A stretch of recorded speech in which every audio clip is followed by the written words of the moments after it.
سلام به مردم شریف و نجیب ایران.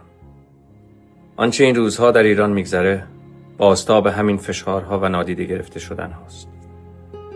ما در کنار مردان و زنانی ایستاده ایم که با شجاعت بهای نه گفتن به بی‌عدالتی رو میپردازند.